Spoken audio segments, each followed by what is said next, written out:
Saya rasa memang itu betul-betul orang yang tepatlah untuk bimbing para usahawan. Okay, Assalamualaikum warahmatullahi wabarakatuh. Nama saya Ishaq bin Ismail, pengarah urusan syarikat IM Global Property Consultants dan Berhad. Apa experience ataupun nilai tambah yang Tuan Haji dapat daripada Coach Yuremi?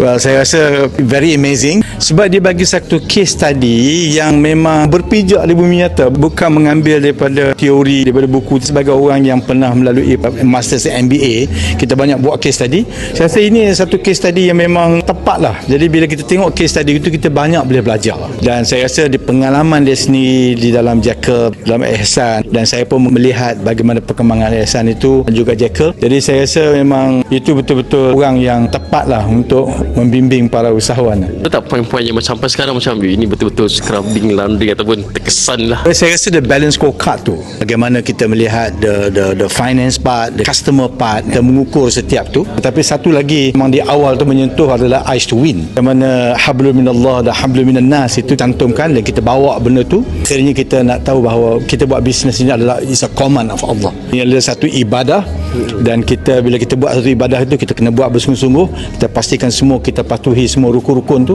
dan itu sesuatu yang memang betul-betul eye opening untuk Coach Remy. Teruskan perjuangan ini, saya satu jihad. Allah tentu memberikan ganjaran setimpal apa yang Coach telah sumbangkan ilmu ini kepada kami.